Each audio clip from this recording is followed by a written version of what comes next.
আসসালামু আলাইকুম রহমতুল্লাহ।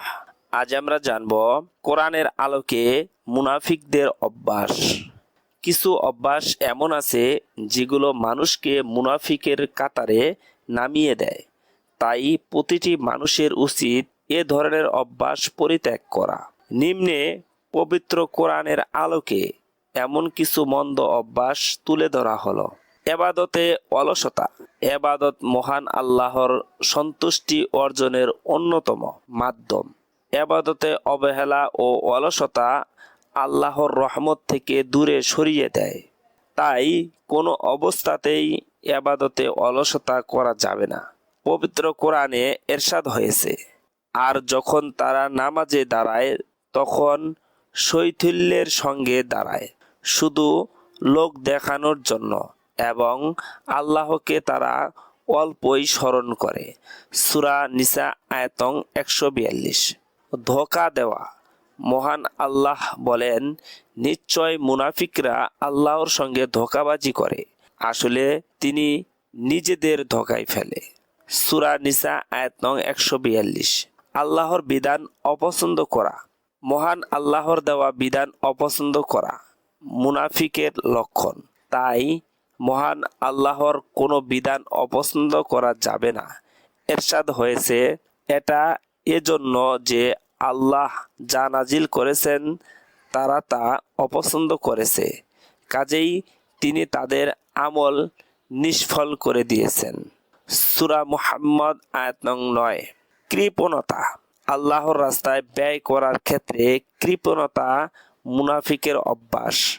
মহান আল্লাহ বলেন, মুনাফিক পুরুষরা ও মুনাফিক নারীরা একে অন্যের অনুরূপ। তারা অসৎ কর্মের নির্দেশ দেয়, সৎকর্ম থেকে বিরত রাখে এবং নিজেদের হাত আল্লাহর পথে ব্যয় করা থেকে গুটিয়ে রাখে।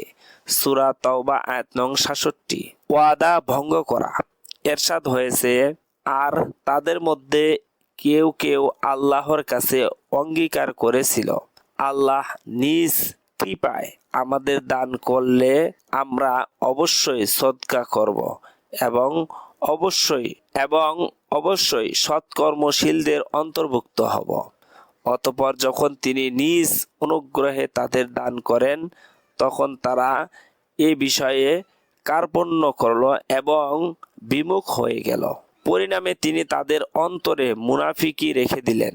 আল্লাহর সঙ্গে তাদের সাক্ষাতের দিন পর্যন্ত তারা আল্লাহর কাছে যে অঙ্গীকার করেছিল তা ভঙ্গ করার কারণে এবং তারা যে মিথ্যা বলেছিল সে কারণে। সূরা তাওবা আয়াত নং 75 থেকে 77। মুমিনের বিপদে খুশি হওয়া। এরশাদ হয়েছে, তোমাদের মঙ্গল হলে তা তাদের কষ্ট দেয়, আর তোমাদের অমঙ্গল হলে তারা তাতে আনন্দ হয়।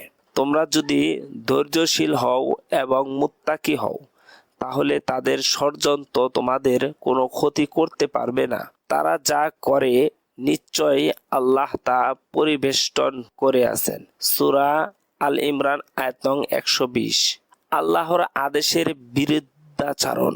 এরশাদ হয়েছে, আপনি কি তাদের দেখেননি যারা দাবি করে যে আপনার প্রতি যা নাজিল হয়েছে এবং আপনার আগে যা নাজিল হয়েছে তাতে তারা ঈমান এনেছে, অথচ তারা তাগুতের কাছে বিচার প্রার্থী হতে চায়, যদিও সেটাকে প্রত্যাখ্যান করার জন্য তাদের নির্দেশ দেওয়া হয়েছে।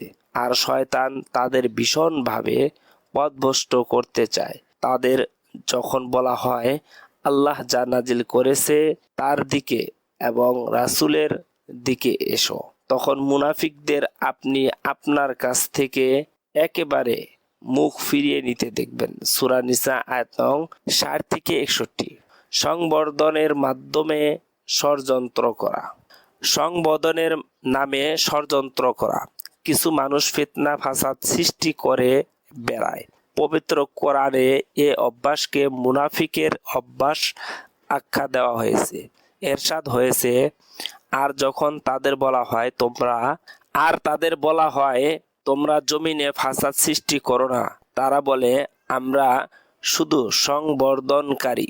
সূরা বাকারা আয়াত নং 11 ভ্রষ্টতা পছন্দ করা। এরশাদ হয়েছে, এরাই তারা যারা হেদায়েতের বিনিময়ে ভ্রষ্টতা কিনেছে, কাজেই তাদের ব্যবসা লাভজনক হয়নি আর তারা হেদায়েত প্রাপ্ত নয়। সূরা বাকারা আয়াত নং 16। মিথ্যা বলা।